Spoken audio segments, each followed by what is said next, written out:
Have you ever really stopped to think about what's in your morning cup of tea? And I mean, what's really in there, beyond just the leaves and the hot water?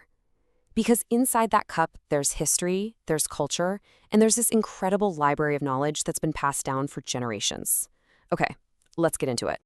So let me ask you this. What in the world does that unique taste of Darjeeling tea have in common with, let's say, an ancient herbal remedy for swelling? I know, they seem like they're from completely different planets, but they actually share a common and incredibly valuable root. And the answer is just two words: traditional knowledge. So, what exactly is traditional knowledge, or TK for short? Well, it's not just some old, forgotten information. It is a living, breathing body of wisdom. It's all the practical know-how that a community builds up over centuries, stuff that's perfectly tuned to their local environment.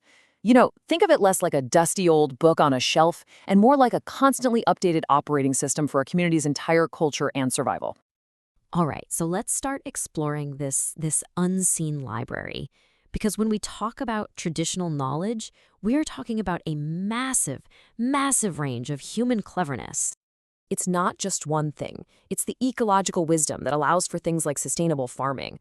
It's the medicinal knowledge that turns local plants into powerful remedies, like using turmeric for its anti-inflammatory powers. It's agricultural genius, like figuring out how to grow rice varieties that can survive floods.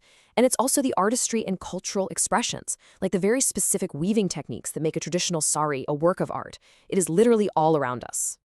But here's the catch. If this knowledge is so valuable, that means it's also really vulnerable. And the modern legal tools we have, things like patents, they just weren't built to protect this kind of ancient, shared wisdom. And that creates this huge loophole, which leads to what you could call a great knowledge heist. This threat actually has a name: biopiracy. Here's what it is. A company takes this traditional knowledge, say about the healing properties of a certain plant, and then they go and patent it as their own brand new invention. And in the process, they cut out the original community completely. The company gets the profits, while the people who discovered and nurtured that knowledge for generations, they get nothing. So why does this keep happening? Well, it's because our patent system is kind of a square peg, and traditional knowledge is a round hole. They just don't fit. Patents, you see, are designed for new, individual inventions that have a single owner, like a person or a corporation. But TK is the complete opposite. Its ownership is collective. It belongs to a whole community. It wasn't invented on some specific date. It's been passed down and has evolved over generations. The two systems are just fundamentally speaking different languages. So, how do you protect this kind of knowledge? You can't just go file a patent on it. Well, India was facing this problem head on, and they came up with this brilliant, high-tech solution. Their first move was to build a defense, a digital shield. The whole idea behind this defensive strategy is pretty simple. You have to stop the theft before it even happens.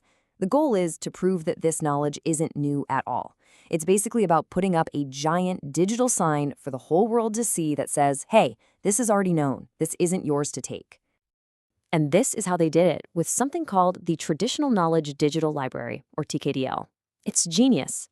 First, experts went through ancient texts and documented hundreds of thousands of medicinal formulations. Step 2, they took all that info, translated it into 5 major international languages, and digitized it. Third, and this is the killer move, they gave access to this massive database to patent offices all over the world. So now, when an examiner gets a patent application for some new herbal cure, they can just do a quick search and bam. They can see that the so-called invention is actually ancient knowledge. In patent law, this is called prior art, and it's the kiss of death for an application. It means the patent gets rejected, flat out. And the result? The TKDL has successfully stopped hundreds of these bogus patent applications right in their tracks. It's a digital shield, and it is absolutely working. But a good defense isn't always enough. You also need a good offense. It's not just about stopping the theft, it's about empowering the communities themselves to control and to prosper from their own heritage. And this is called positive protection. So instead of just playing defense, this strategy gives communities the actual tools they need to actively manage, promote, and, importantly, benefit from their own knowledge. It's all about turning their heritage into a source of real, sustainable economic development and doing it on their own terms. So how does that work in the real world? Well, here's a fantastic way to think about it. If traditional knowledge is the secret recipe for a world-famous dish, then a geographical indication, or GI, is the legal protection on the name of that famous dish. A GI is a really powerful tool. It creates a legal link between a product, its geographical origin, and the special reputation it has because of that origin. So by protecting the name, think champagne from France or Parmesan from Italy, you're also protecting the specific methods, the skills, and the local environment that make that product so special. You're actually protecting the traditional knowledge that's baked right into it. Just look at these examples, right? The GI for Darjeeling tea doesn't just protect any tea from a certain place. It protects the value of the traditional knowledge, the unique way of plucking and processing the leaves that creates that famous muscatel flavor. Or for a Kanchipuram sari, the GI protects the ancient Koravai weaving technique. That ensures the weaver's incredible skills are valued and that their livelihoods are protected. And GIs aren't the only tool in the toolbox. India has also created custom-built laws, what lawyers call sui generis systems. The Biological Diversity Act, for example, says that companies must share benefits fairly with local communities.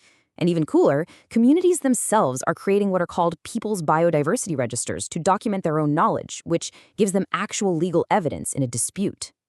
So when you put these two big strategies together, that defensive digital shield and these tools for positive empowerment, you get a really comprehensive system. And it's a system that's now being looked at as a blueprint for the rest of the world. What this all boils down to is a powerful two-pronged approach. You need that defensive shield, something like the TKDL, to stop biopiracy before it starts. And you need the positive tools, things like GIs and benefit-sharing laws, to empower communities so they can actually thrive.